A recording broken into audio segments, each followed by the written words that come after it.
একজন প্রাণের মানুষের জন্য, একজন হৃদয় জুড়ান সুহৃদের জন্য গোটা জাতি যেন ছটফট করছিল। সকল মানুষের প্রাণ গুমড়ে কাঁদছিল একজন দরদি বন্ধুর জন্য। সমগ্র সমাজের ব্যথা মর্মে মর্মে অনুভব করে শ্রীহট্টের কমলাক্ষ ঠাকুর নামক এক মহাজন প্রাণ উঘরিয়ে প্রাণের দেবতাকে ডাকত, কেঁদে বলতো, এসো প্রভু, এই মরুময় সমাজে রসসিঞ্চন করো। তার কাতর আহ্বানে প্রাণের মানুষ সত্য সত্যই ধুলায় নেমে আসলো। ধুলায় মানুষ ঘনীভূত প্রেম বস্তুকে মানব মূর্তিতে হয়ে জীবন জুড়িয়েছিল। আজ থেকে প্রায় 500 বছর পূর্বে আমাদেরই মধ্যে নেমে এসেছিলেন প্রেমঘন বিগ্রহ এক যুগের মানুষ। বাংলার কোলে, ভাগীরথীর কূলে, কীর্তন মাতোয়ারা নদিয়ায়, পূর্ণিমার সমুজ্জ্বল সন্ধ্যায়, শ্রী শচী জগন্নাথের আনন্দমুখর আঙিনায়।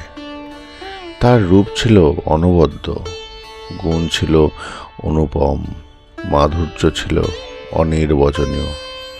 তার প্রতি আকৃষ্ট হয় নাই সেই যুগের মধ্যে এমন মানুষটা ছিল না।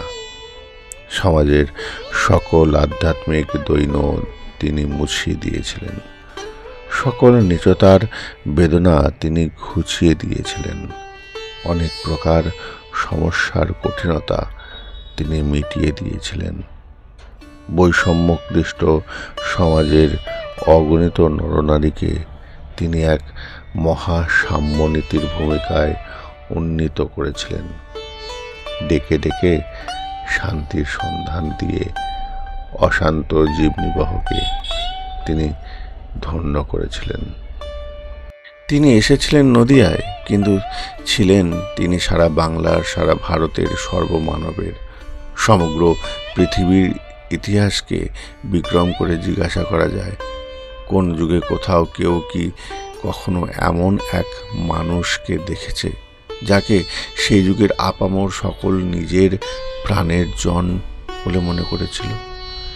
রাজা, প্রজা, ধনী, দরিদ্র, ব্রাহ্মণ, চণ্ডাল, পণ্ডিত, মূর্খ, পুরুষ, নারী, ছোট বড়, এক কথায় সকলে এক সাম্যক্ষেত্রে দাঁড়িয়ে যার দেহের শীতল ছায়ায় চিরস্নিগ্ধ হয়েছে, যার মধ্যে সকলে নিজেকে খুঁজে পেয়েছে, নিজেকে দেখে চিনে পরকে আপন করে নিতে শিখেছে। ব্রাহ্মণে চণ্ডালে করে কোলাকুলি,